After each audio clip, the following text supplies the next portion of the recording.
Ya, kameranya di-on-kan coba.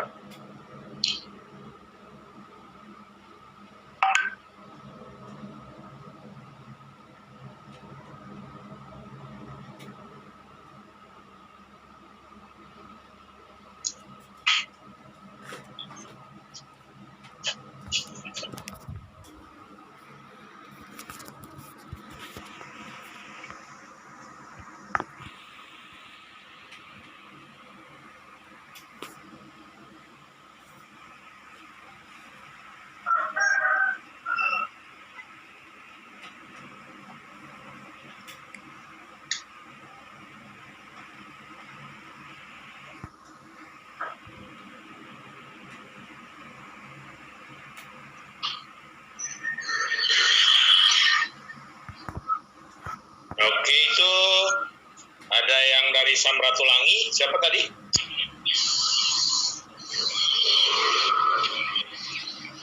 Mahasiswa yang dari Manado itu siapa tadi? Ada nggak? Masuk nggak hari ini? Jawa saya itu, Firdaus Siregar. Oh, Firdaus Siregar ya. Ternyata Pak, tadi saya ada cek di kampus, ternyata saya diganti gak jadi hari Jumat. Oh. Anda dari prodi apa? Kalau dari PT Asal Pak, saya Prodi Pendidikan Kesejahteraan Keluarga, PKK. Oh. Kenapa? Kira-kira menurut Anda bagaimana bisa mempelajari ini nanti?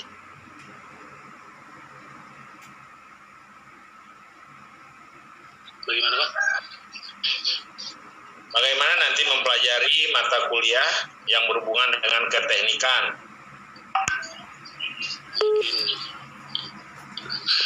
Menyesuaikan mungkin Pak. Ya, itu ya pada kelas-kelas ya teman-temannya ini ada yang dari Manado. Dari Manado ikut perkuliahan elemen mesin 2. Oh ya, Firdaus Siregar ya namanya ya. Nah, Firdaus mata kuliah ini adalah mata kuliah pokok atau mata kuliah utama pada jurusan atau prodi teknik mesin. Jadi ya kita berbicara tentang ilmu ke engineering atau keteknikan gitu ya. Jadi Saudara Firdaus silakan diikuti saja. Nah, terus mata kuliah ini adalah sequel ya, dia sifatnya 1, 2. Nah, ini kebetulan adalah yang kedua. Nah, saya ini teman-teman yang di kelas lain harap memberi bantuan itu ya ke Firdaus Siregar ini agar dia bisa mengikuti ke perkuliahan ini gitu. Ya, oke ya. Mungkin bisa kita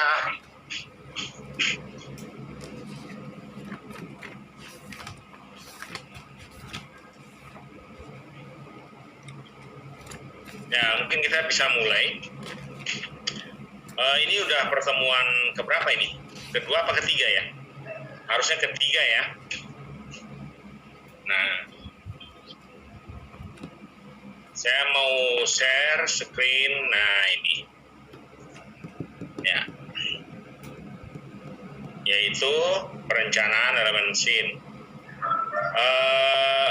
Kepada adik-adik ya sebelumnya yang sudah mengambil mata kuliah elemen mesin 1 ya, elemen mesin 1 jadi tidak begitu kaget dengan mata kuliah elemen mesin 2. Tapi mungkin untuk teman yang baru belajar ya silahkan membaca buku ya, Firdaus Siregar nanti ada buku dibaca ya, nanti sudah share di grup ya, silahkan dibaca untuk mempelajarinya.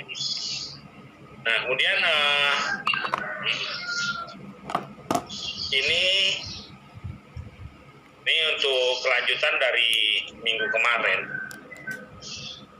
ya. Nah, minggu kemarin saya sudah membahas tema ya, berarti ini secara umum ilmu ini ya, keilmuan pengertian dan prinsip dasar elemen mesin ya. Nah, elemen mesin itu adalah bagian-bagian suatu konstruksi yang mempunyai bentuk serta fungsi tersendiri ya, seperti mur, baut, pen ya, masak, poros, kopling, sabuk, puli, rantai dan sproket roda gigi dan sebagainya. Ya, ini pengetahuan dasar saja. Saya berharap adik-adik itu bisa mempelajari ini lewat mencari definisi ini sendiri gitu ya. Jadi tidak ada, kalau saya menjelaskan dengan bahasa definisi sifatnya ya itu adalah pemahamannya itu sederhana saja. Jadi jangan terlalu dipusingkan. Nah, kemudian ya seperti selanjutnya, dalam penggunaan elemen mesin biasanya berfungsi sebagai elemen. Nah ini ya, pengikat, elemen pemindah atau transisi daya atau elemen penyangga, elemen pelumas, pelindung dan sebagainya. Gitu. Nah ini peta dari, nah ini yang perlu Anda ketahui, ya. Nah ini elemen mesin. Elemen mesin itu kalau kita lihat lagi, nah cabang-cabangnya itu banyak ya, mulai dari poros atau sub, kemudian bearing dan bantalan, kemudian kita bicara tentang sambungan, kemudian tentang pemindahan daya. Jadi ada 5 bagian. Nah, elemen mesin 1 itu biasa harusnya kita mempelajari tentang ini ya, peras, begas, job spring. Nah, kemudian poros dan sak kita pelajari di elemen mesin 1, dan bearing juga, serta sistem sambungan ini seharusnya tuh mata kuliah elemen mesin 2, di mata kuliah elemen mesin 2. Nah, tapi sepertinya sambungan ini sudah dipelajari di mata kuliah lain, jadi dihilangkan. Las, ya, keling dan mur baut itu kita pelajari di elemen mesin ya. Nah ini pelajarannya seperti ini. Jadi kalau mahasiswa ingin paham, ya baca aja ini semua, dalam buku ada semua ya. Jadi jangan tergantung kepada pelajaran-pelajaran diberikan oleh dosen gitu ya. Nah sekarang ya kita masuk ke pemindahan daya gitu ya. Pemindahan daya itu kita mempelajari ini, kopling dan clutch. Nah, kopling itu, kopling ini ada juga dulu kita bahas di elemen mesin 1, yaitu tentang kopling atau elemen mesin 1 itu atau kopling tetap. Ya, contoh kopling tetap pernah dibahas di elemen mesin 1. Ya, atau flange atau join gitu ya, itu namanya. Nah, kemudian clutch. Nah, ini yang akan kita bahas sekarang ya. Kemudian ada lagi pemindah daya. Nah, ini pemindah daya maksudnya ya putaran tetap, putaran berubah. Nah, gear juga salah satu elemen mesin yang berfungsi sebagai pemindah daya. Begitu juga dengan kopling atau clutch. Apa beda kopling dengan clutch? Ya, ini dua-duanya jenis-jenis kopling juga, sama-sama penerus daya, tapi clutch merupakan kopling yang bisa diputuskan atau disambungkan saat proses berjalan. Nah, ini clutch ya. Tapi kalau kopling belum tentu ya, kopling bisa saja itu dibuat permanen tapi dipasang baut dan kemudian berfungsi sebagai semestinya, yaitu sebagai mencegah ketidaksegarisan antara poros 1 dengan poros 2. Nah, ini disebut sebagai kopling ya. Jadi ada istilah rigid kopling atau flexible kopling gitu ya. Nah, jadi itulah bagian dari putaran tetap. Nah, clutch gitu juga. Clutch putaran tetap. Kenapa putaran tetap? Antara input putaran dengan output putaran tidak terjadi perubahan putaran. Nah, itu yang dimaksud dengan perubahan tetap gitu ya. Jadi itu clutch disebutnya, atau kopling gesek yang ada di mobil atau kendaraan yang Anda gunakan sekarang, itu disebut sebagai clutch ya. Nah, untuk detailnya kita bahas habis ini. Nah, kemudian ada lagi pemindah daya selanjutnya, yaitu putaran berubah. Ya, ini putaran berubah. Ya, misalnya pada gear. Nah, ini jenis-jenis gearnya banyak ya bawahnya. Nah, jenis gear itu pasti input bisa lebih tinggi putarannya dibandingkan outputnya. Begitu juga sebaliknya gitu. Atau outputnya rendah tapi inputnya tinggi. Ya, ini nanti dibahas pada tentang elemen mesin pada gear gitu ya. Nah, kemudian ada bell atau sabuk ya, sabuk. Nah, ini digunakan pada beberapa elemen mesin sebagai pemindah daya juga ya. Nah, ini disebut sebagai bell. Ada chain atau rantai.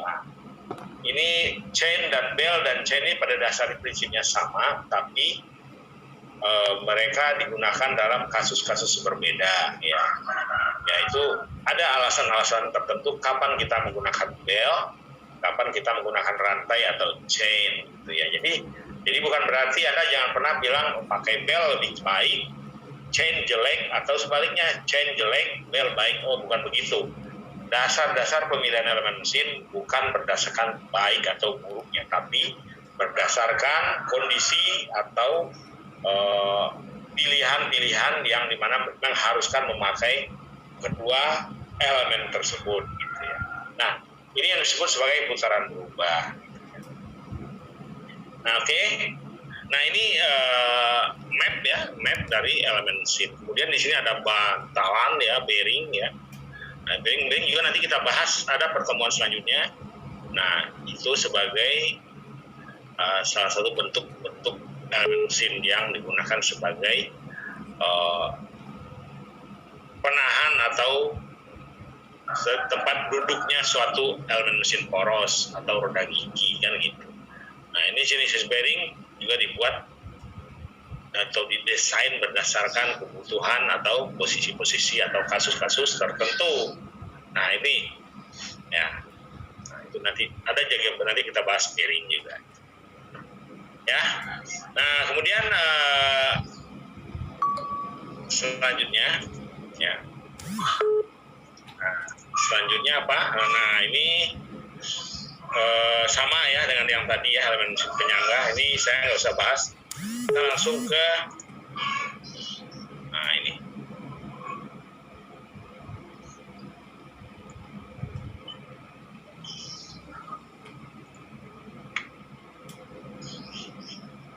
Anda bisa baca share-nya ya. Nah, apa tugas kita sebagai mahasiswa atau sebagai seorang engineer ya, sebagai khususnya bidang mechanical engineering ya. Nah, apa sih sebenarnya kita membuat sebuah perencanaan elemen mesin? Nah, itu dasar-dasar pemikirannya. Nah, sebenarnya pada dasarnya perencanaan elemen mesin merupakan perencanaan komponen yang dibuat dengan tujuan untuk memenuhi kebutuhan mekanisme suatu mesin. Ya, jadi mekanisme suatu mesin. Jadi ada apa dengan elemen mesin? Ya, itu tujuan prinsip-prinsip perencanaannya. Jadi ingat ya, kalau kita bicara tentang kopling. Nah, jadi jangan pernah berpikir hanya mengetahui saja. Sebab sasaran perkuliahan ini adalah mahasiswa dapat ya bisa merancang. Nah, merancang bagaimana membuat suatu atau merencanakan sistem elemen mesin pada sebuah mesin. Jadi bicaranya itu perencanaan. Perencanaan itu artinya Anda itu dimulai dari perhitungan ya, merencanakan material tekniknya, kemudian menghitung umur ya, dan memperkirakan kerusakannya. Nah, itu yang disebut sebagai perencanaan elemen mesin ya. Jadi kalau saya tanya bagaimana prinsip kerja elemen mesin kopling atau rem, ya Anda hanya harus berbicara tentang prinsipnya saja. Nah, prinsip-prinsip elemen mesin itu bisa Anda pelajari banyak di YouTube juga ada, misalnya sebuah kopling atau sebuah rem. Nah, itu bisa nanti. Tapi bagaimana merencanakan sebuah kopling? Nah, itu artinya kita terlibat dalam perhitungan-perhitungan yang yang mempunyai alur-alur tertentu ya sesuai dengan keilmuan elemen mesin tersebut. Itu. Jadi pada dasarnya elemen mesin adalah merupakan perencanaan komponen yang dibuat dengan tujuan memenuhi kebutuhan mekanisme ya. Nah ini tahap-tahapannya ya. Nah kemudian apa? Nah nomor 1 menentukan kebutuhan ya. Menentukan kebutuhan dalam ini adalah kebutuhan akan elemen mesin yang akan direncanakan sesuai dengan fungsinya. Ya sebut saja kita merencanakan sebuah mur atau baut atau sebuah poros atau sebuah roda gigi atau apapun yang ada dalam mesin tersebut. Nah, itu kita menentukan dulu kebutuhannya. Misalnya, saya akan merencanakan sebuah kopling pada sebuah mesin gitu ya.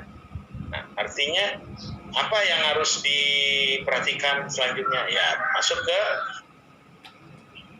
tahap kedua, yaitu pemilihan mekanisme. Nah, berdasarkan fungsi yang dipilih, mekanisme yang tepat dari elemen tersebut, contoh. Nah, kemudian ada memindahkan putaran poros penggerak ke poros yang digerakkan. Nah, dengan apa? Nah, itu. Apakah menggunakan roda gigi miring? Nah, menggunakan roda gigi lurus? Apakah menggunakan roda gigi yang saling bersilangan? Atau roda gigi yang hanya memberikan putaran satu arah saja. Nah, itu misalnya ya. Terus kemudian ke elemen lain bisa nggak? Ya bisa. Rencanakan sebuah pasak atau sebuah poros. Nah, itu contohnya seperti itu. Nah, kemudian beban. Nah, nomor 3 beban. Nah, nomor 3 berdasarkan mekanisme dulu ditentukan pada tahap kedua beban-beban mekanis yang akan terjadi. Hitung berdasarkan data pada tahap ke-1. Nah, kembali ke sini tahap ke-1 artinya beban yang diterima apakah terjadi tegangan di situ, tegangan normalkah, tegangan geserkah, nah, atau beban-beban lainnya. Nah, itu akan diperhatikan. Jadi merencanakan itu ya memang harus sesuai dengan beban. Nah, itu ini yang dimaksud dengan beban mekanis. Nah, kemudian berdasarkan mekanisme yang ditentukan pada tahap kedua, ya beban-beban pada tahap 1 yang akan terjadi dihitung. Nah, dihitung ya hingga diperoleh gaya-gaya yang bekerja pada elemen tersebut. Nah, inilah disebut sebagai perencanaan mekanis yang berdasarkan beban-beban yang diterima. Nah, ini ada asumsi dan asumsi-asumsi yang diberikan dan kira-kiranya juga ada gitu ya. Misalnya saya membuat poros untuk sepeda, bukan berarti beban yang diterimanya seperti motor, enggak gitu ya. Jadi ada motor, ada sepeda pasti mempunyai beban yang berbeda. Itu maksudnya ya. Jadi untuk apa poros itu didesain? Oh, saya mau bikin poros beca. Beda nggak dengan sepeda? Ya pasti beda. Kalau beca pasti muatannya melebihi dari 100 kg misalnya. Sementara sepeda saya berapa kilogram? Pasti maksimal 100 kg. Kalau beca mungkin bisa sampai 200 kg. Nah, artinya beban yang diberikan juga nanti itu bersifat berbeda untuk kasus-kasusnya. Nah, makanya ditentukan berapa nanti elemen mesin yang dibutuhkan. Nah, itu kira-kira seperti itu. Nah, kemudian nomor 4. Nah, pemilihan material. Ya. Nah, material itu penting. Ya. Nah, makanya di sini kalau Anda seorang pembuat kue, ya, saya mungkin analogi sederhana, pasti akan menentukan kue apa yang akan kita bikin, kan itu pertanyaan. Ya. Kalau Anda mau bikin kue, pasti akan ditanyakan kue apa yang akan dibikin. Itu pertanyaan yang sangat dasar dan analogis. Tapi kalau Anda mau bikin sebuah elemen mesin, elemen apa yang Anda buat? Nah, itu catatannya, ya. Nah, kemudian setelah saya tahu, saya mau membuat kue apa namanya? Ya, saya nggak begitu tahu kue tar. Nah, maka saya akan menggunakan tepung terigu, ya nggak? Saya nggak mungkin menggunakan tepung tapioka, ya. Mungkin ya juga berbeda untuk setiap kebutuhan. Nah, artinya pemahaman material. Kenapa orang memilih kue tar tidak dibikin dari tapioka? Ya karena karakter tepung gitu, ya nggak? Nah, begitu juga pada saat membuat elemen mesin. Saya membuat poros elemen mesin nggak mungkin menggunakan jenis baja besi cor. Nah, itu pasti saya menggunakan baja karbon medium atau baja karbon rendah, karena di situ sangat dibutuhkan ketangguhannya, ya nggak? Ketangguhan atau keuletannya. Nah, seandainya materialnya kertas seperti besi cor, jika mendapat beban tiba-tiba akan menjadi press atau patah atau hancur. Nah, sekarang pertanyaannya, bagaimana saya mengetahui sifat-sifat suatu material? Nah, berarti Anda memang harus membaca kembali mata kuliah material teknik. Itu material teknik artinya apa? Di situ kita mempelajari apa itu sifat material, kan gitu. Ada sifat fisik, ya kan? Ada sifat mekanik, gitu kan?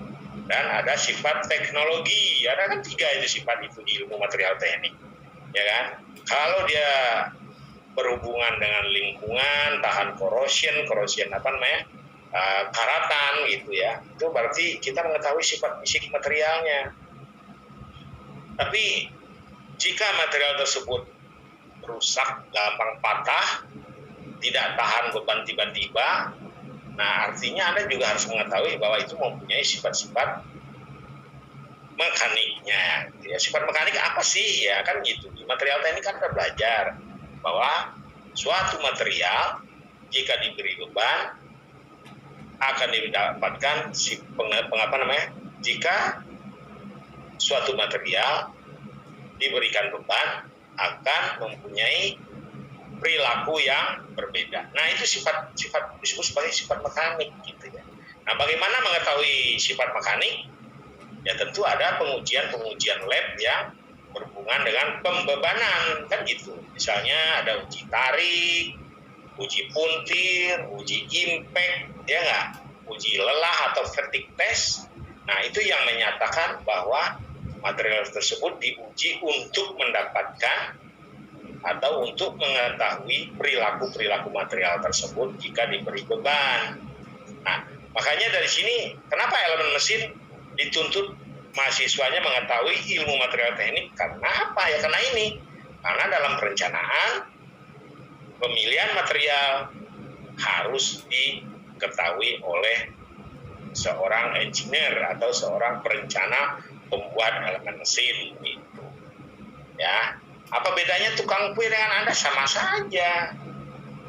Ya, tukang kue dia memahami karakter tepung, karakter telur, karakter bumbu lainnya terhadap hasil akhir kue mereka gitu. Nah, di elemen mesin sama saja. Elemen mesin kita mau bagus, kuat, tangguh, awet, tahan lama, umurnya panjang, ya artinya Anda harus bisa memahami perilaku bebannya, sifat materialnya, karakter materialnya. Nah, itu harus Anda ketahui sehingga Anda menentukan jenis material apa yang akan Anda gunakan sebagai elemen mesin yang Anda rencanakan. Ya, jelas ya? Itu saya kasih pemahaman ini adalah di awal perkuliahan, karena semuanya itu sama untuk semua perencanaan elemen mesin itu. Nah, kemudian yang nomor 5. Nomor 5 apa? Menentukan ukuran gitu ya. Nah, menentukan ukuran. Ya, ukuran. Apa itu ukuran ya? Orang mau bikin baju ya sama, orangnya diukur. Ada badan yang gendut, ada yang kurus, ada yang ramping ya, ada yang sedang, ada yang tinggi gitu kan, ada yang pendek. Artinya ukurannya elemen mesin juga begitu. Itu nggak ukuran ya, misalnya diameternya gitu kan, panjangnya gitu kalau pada sebuah poros, atau jumlah gigi pada kalau gitu perencanaan roda gigi gitu kan. Nah, diameter gesek misalnya pada kupling gitu ya, itu nah itu ukuran ya, kita menentukan ukuran. Nah, nanti ada kok pelajaran contoh-contoh analisisnya ke sana ya, kita pelajari nanti. Nah, kemudian ada modifikasi. Ya, modifikasi itu saya rasa merubah bentuk atau desain-desain yang pernah dibuat sebelumnya kan gitu. Nah, artinya merubah itu mungkin kalau elemen atau komponen yang sebelumnya itu umurnya pendek gitu ya. Kita merencanakan untuk 5 tahun, ternyata 3 tahun sudah habis ya. Nah, artinya apa?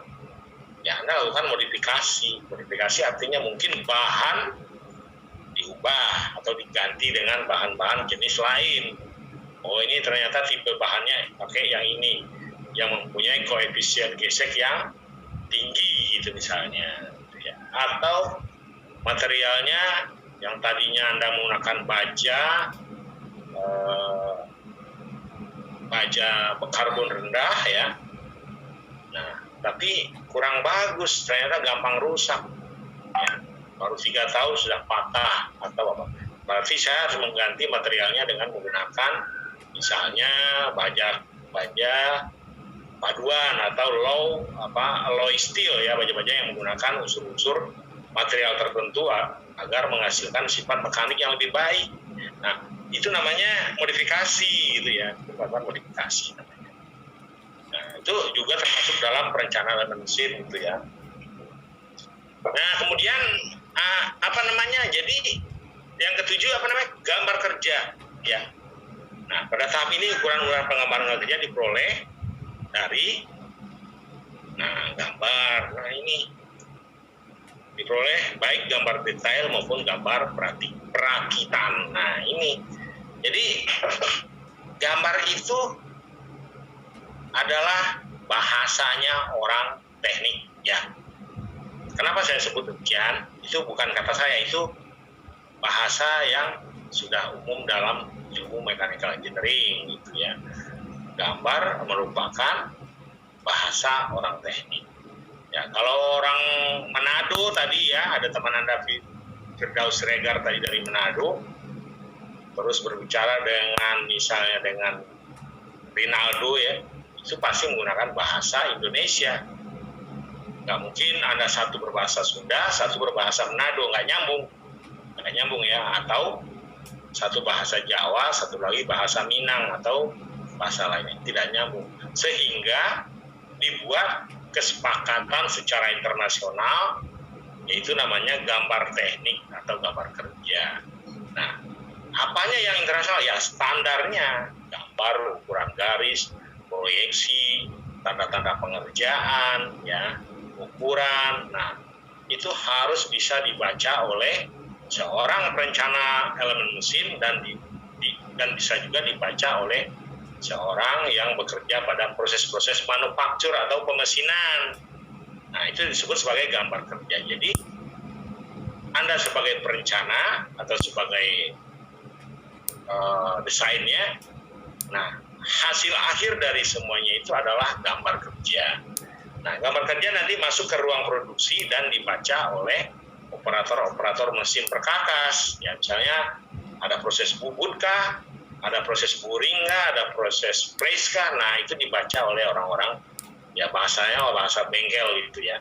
Nah, sehingga ada gambar kerja. Nah, bagaimana gambar kerja dibuat? Ya, Anda belajar dulu dong di dalam mata kuliah gambar teknik atau gambar mesin.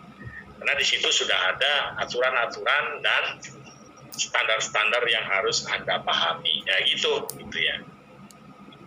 Ya, kemudian ada lagi nomor 8, kontrol kualitas. Nah, kontrol kualitas itu artinya apakah elemen mesin ini sudah bisa digabung dengan elemen mesin yang lain, karena elemen mesin itu tidak pernah bekerja sendiri. Misalnya ada poros yang dipasang pada sebuah roda gigi. Nah, nanti ada sesuaian, ada istilahnya sesuaian paksa atau longgar, ya, atau kemiringan atau lain-lainnya. Itu Anda belajar dalam ilmu atau dalam mata kuliah metrologi industri, ya. Nah, itu berapa mikronkah dibolehkan atau ada istilahnya toleransi, ya, dalam proses pemesinan. Ya, jadi ada 8 tahap, ya. Nah, dalam perencanaan elemen mesin, ya. Jadi ini harus Anda implementasikan, ya. Untuknya sekaligus saya menjelaskan bagi mahasiswa yang mengambil tugas elemen mesin 1 adalah mencoba mengimplementasikan tahapan ini, gitu. Nah, cuman nanti ada di kelas pertemuannya, kita bahas mungkin dalam minggu ini untuk tugas, ya. Nah, tapi karena tugas elemen mesin itu artinya berhubungan dengan perkuliahan elemen mesin, sehingga kita bisa melihat beberapa hal yang ada di perkuliahan. Misalnya seperti ini, ya, tahap-tahap inilah nanti ada sekitar 8 tahap yang harus Anda pelajari dan Anda lakukan. Nah, ya, saya break di sini. Ada pertanyaan nggak untuk sampai di sini? Coba.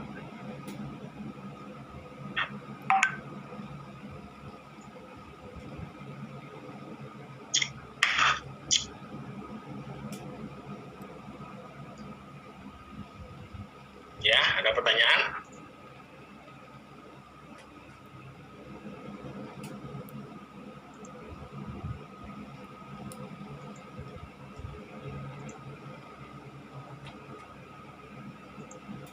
Paham nggak maksud saya? Ya, ya. Jadi nanti jangan bingung saat ada tugas, ya. Mumpung dalam perkuliahan saya jelaskan semua, ya. Oke. Nah, saya lanjutkan. Nah, kalau ini ada biasa aja, ya. Ini yang harus dipertimbangkan. Nah, hal-hal penting harus dipertimbangkan dalam perencanaan. Nah, ini ada beberapa hal, ya. Jadi jenis-jenis tegangan yang ditimbulkan pada pembebanan. Nah, jadi saya menjelaskan kalau Anda memahami ini semua, ya, ini mulai dari tahap sampai 8, kemudian hal peringatan, ya, hal-hal penting itu boleh disebut sebagai warning, ya, warning. Jadi kalau orang bikin kue lagi, ya, kita bikin kue lagi mungkin beberapa hal, jangan sampai gosong, kan? Sampai gosong artinya apinya harus kecil, misalnya gitu, ya. Jangan terlalu lembek. Nah, artinya jumlah tepungnya juga harus ada kontrol. Nah, kemudian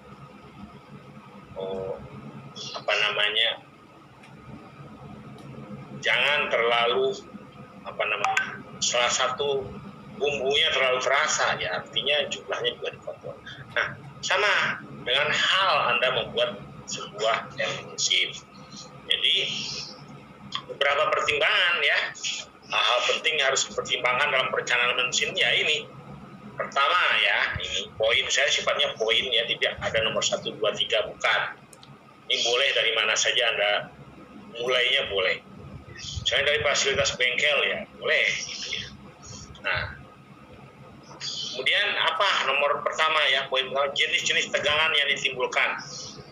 Nah, ya artinya apa? Jadi tegangan itu apa sih gitu kan?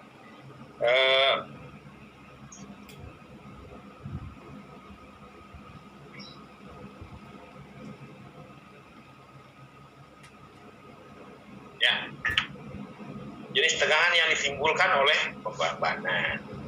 Ya artinya Anda juga harus memahami ilmu mekanika kekuatan material. Nah ini, ya, jenis tegangan yang ditimbulkan. Ya misalnya jika sebuah poros ditarik secara horizontal atau tegak lurus terhadap bidang, maka akan ditimbulkan tegangan normal kan gitu.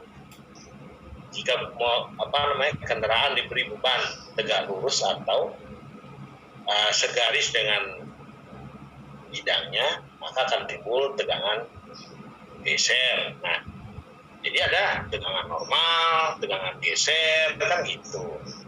Tegangan normal oleh apa? Oleh benda yang diberi beban aksial, misalnya seperti itu. Ya itu, ya harus mengerti Anda seperti itu. Jadi jangan bilang nggak ngerti. Kenapa saya nggak ngerti? Kenapa saya nggak ngerti? Ya karena tidak belajar kan gitu. Kenapa ya saya harus belajar? Ya saya harus belajar. Nah itu harus Anda camkan dalam tubuh, dalam jiwa Anda itu. Nah kemudian ya bebannya dari mana? Dari atas kah? Dari bawah kah? Dari samping? Ya itu harus Anda lihat itu dalam perencanaan. Ya, jadi beban dulu ya. Nah kemudian ada gerak dari elemen mesin. Nah gerak-gerakannya itu kemana? Itu. Kemudian pemilihan bahan. Pemilihan bahan yang dipilih apa itu ya, itu harus jelas ya. Terus kemudian bentuk dan ukuran komponen, kemudian tahan gesek dan pelumasan.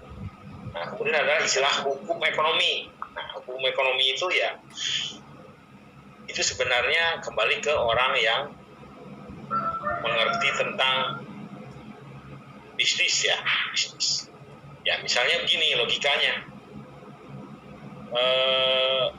Kalau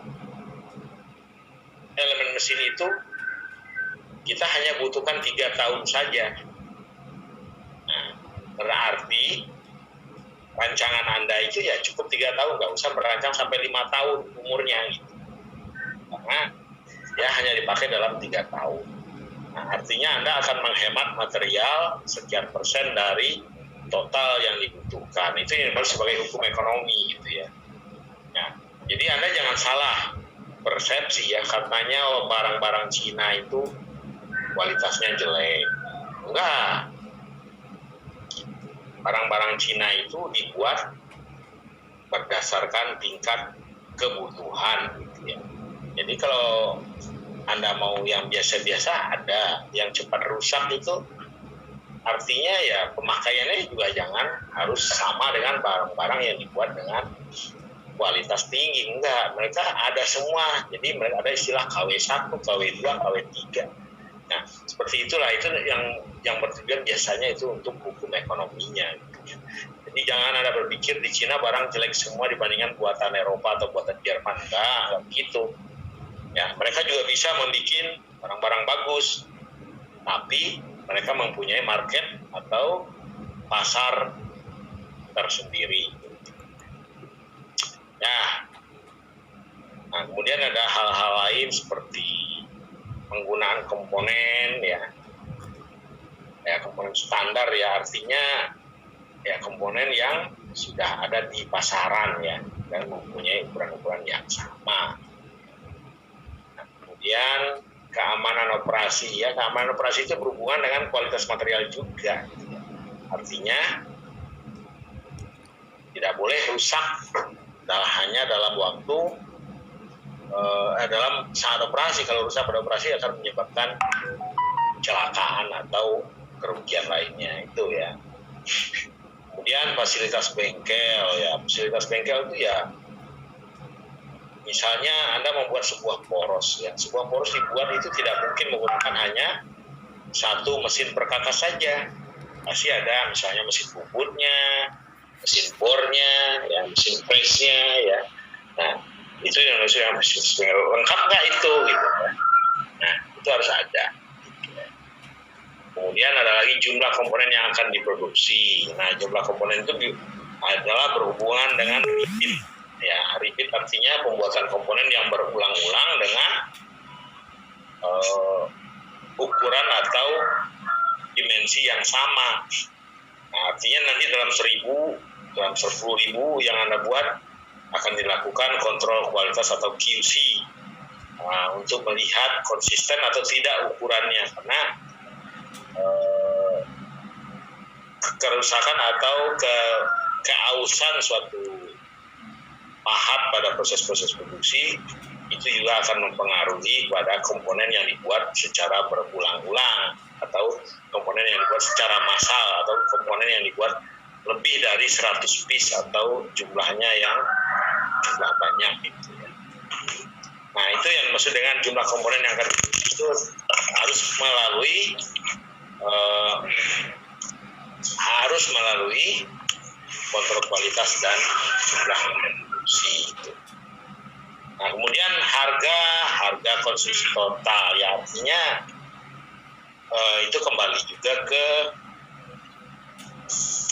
nilai barang yang kalau udah Anda buat, kemudian Anda konsumsi. Misalnya Anda membuat sebuah mesin parutan kelapa. Ya, mesin parutan kelapa itu pasti membutuhkan beberapa komponen atau elemen mesin yang berbeda-beda. Nah, untuk satu unit itu nanti dapat harga berapa. Nah, kemudian perakitan atau pemasangan atau assembling lah istilahnya ya. Nah, itu juga membutuhkan beberapa peralatan-peralatan yang mendukung seperti jig ya, kunci-kunci atau lainnya. Nah, itu ya pertimbangan dalam perencanaan elemen mesin. Nah, kemudian ini review ya, saya review ini, tidak, saya nggak mengajarkan ini ya. Nah, ini review saja.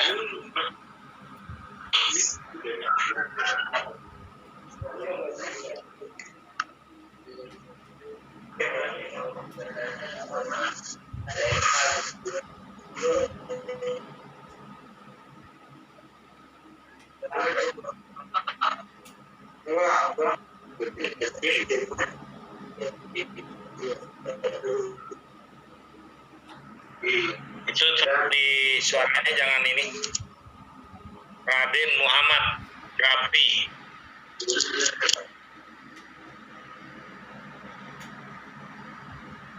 Oke, bisa dilanjut? Bisa Pak. Bisa ya. Oke ya. Nah, kemudian dasar perhitungan dalam perencanaan. Ya, ini makanya satu ya, itu dasar-dasar mekanika teknik. Ya. Nah, artinya ya review lagi, baca lagi mana buku-buku tentang gaya. Nah, suatu pergerakan atau deformasi, gaya adalah penyebab dari suatu pergerakan atau deformasi suatu benda atau aksi sebuah benda terhadap benda lain. Nah, gaya adalah sebuah besaran vektor yang punya besar, arah, dan titik tangkap. Nah, artinya Anda juga harus paham tentang bagaimana membuat DBB suatu sistem. Ya, DBB, diagram benda bebas. Nah, itu harus Anda perhatikan. Kemudian momen. Nah, apa itu momen?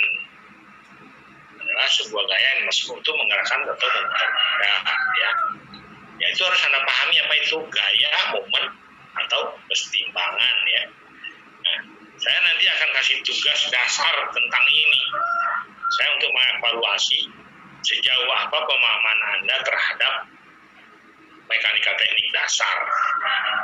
Tapi nanti saya kabarin.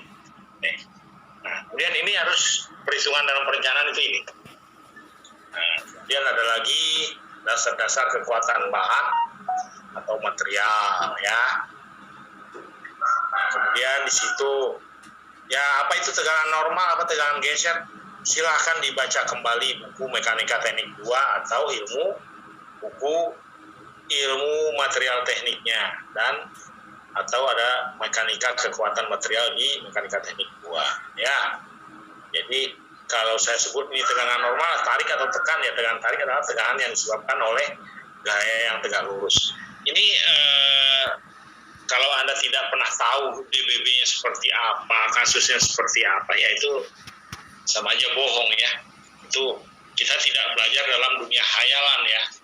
Ingat, itu ilmu mesin itu bukan sastra, bukan ilmu yang dihayalkan, tapi ilmu yang dibuktikan dengan gambar atau perwujudan bentuk ya. Ya misalnya tegangan normal apa, tegangan geser apa. Yang tegangan geser adalah tegangan disebabkan oleh gaya yang bekerja sejajar terhadap terus bidang. Iya, saya tahu Anda menghafal ini gampang, tapi saat saya tanya manakah yang tegangan normal pada suatu kasus tertentu dan manakah tegangan geser, nah itunya yang penting. Oh, seorang mahasiswa harus bisa melihat, oh ini elemen ini akan mengalami tegangan normal karena dia dilihat dari gaya yang bekerja. Oh, kemudian Anda juga sanggup memutuskan bahwa oh ini tegangan geser karena gaya yang bekerjanya adalah sejajar dengan bidang dan seperti apa. Nah itu ya, kalau saya mengajarkan lagi kasusnya ini, tegangan normal seperti ini, tegangan geser seperti ini, ya nggak akan cukup waktu. Ya, jadi jangan sampai Anda menyesali dosennya tidak diajarkan. Ini pasti sudah diajarkan oleh Pak Dery. Apa itu tegangan normal, apa itu tegangan geser. Dan saya tidak akan mengulang kasus ini pada mata kuliah elemen mesin itu. Tuh, catat ya. Oke. Nah, kemudian apa itu tegangan akibat puntir ya? Tegangan akibat lenturan. Nah, ini jadi ada 4 hal yang berhubungan dengan kekuatan material. Ya, ini berhubungan dengan material ya. Mesin yang berhubungan dengan material. Pertama, tegangan normal. Yang kedua, tegangan geser. Yang ketiga, tegangan akibat puntiran ya. Nah, makanya saya tidak mengasih gambar lagi di sini. Untuk apa? Karena gambarnya ada pada mata kuliah Mekanika Kekuatan Material. Kemudian ada tegangan akibat lenturan. Nah, lenturan itu biasanya ada namanya tegangan normal akibat momen lentur. Nah, itu seperti apa DBB-nya ya? Itu harus Anda pelajari.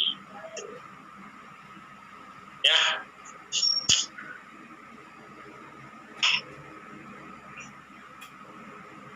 Ya. Tolong di itu ya. Apa namanya? Anda bisa membuat resume kuliahnya sendiri nggak? Ya, oke, nanti saya kasih ini. Tapi jangan Anda cuman punya ini cuman slip kuliah saya aja gitu. Anda nggak pernah baca buku yang lain. Saya nggak mau juga. Ya, saya menilai ketat sekarang pada mata kuliah elemen mesin. Jadi dituntut mahasiswa aktif belajar. Ya, yang ogah-ogahan, yang malas-malas, silakan. Ya, saya akan evaluasi. Nah, kemudian dari awal saya jelasin lagi poin-poinnya. Nah, ini mulai dari map, kelompok-kelompok yang dipelajari pada elemen mesin. Ya. Nah, kemudian konsep-konsep dasar, prinsip-prinsip dasar perencanaan. Nah, kemudian ada tahap-tahap dalam perencanaan, ada 8. Ya. Nah, kemudian hal-hal yang harus dipertimbangkan, gitu ya. Nah, kemudian dasar perhitungan dalam perencanaan, ya. Nah, itu. Nah, terus kemudian dasar-dasar kekuatan material atau kekuatan bahan, itu ya. Kemudian ada tegangan normal, tegangan geser, dan tegangan akibat puntir dan tegangan akibat lenturan. Nah, nih sampai sini aja dulu, ya.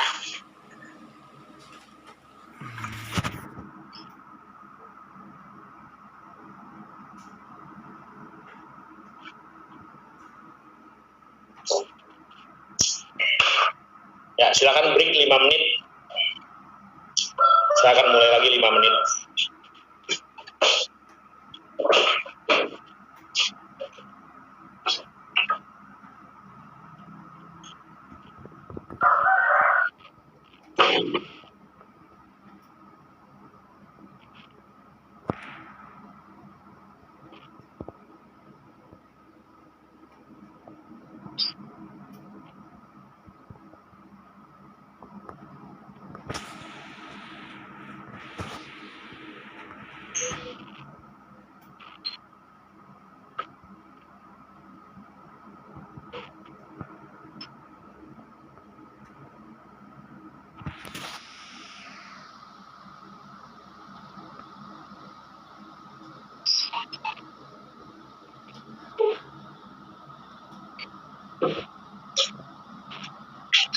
Mas.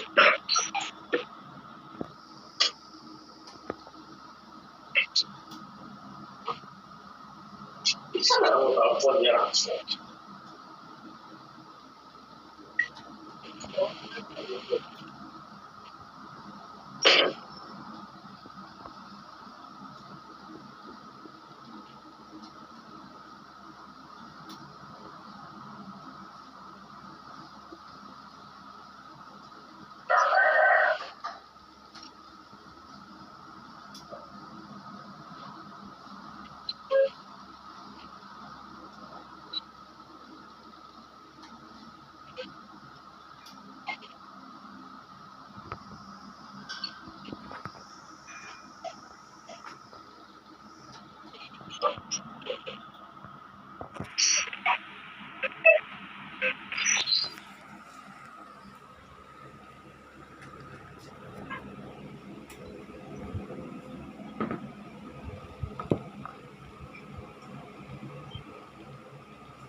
Ya,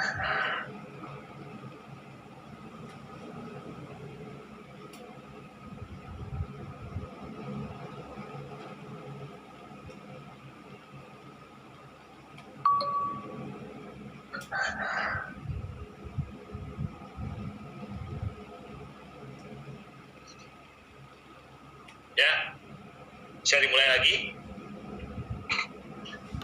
Halo? Bisa, Pak. Bisa. Oke. Ya. Ya.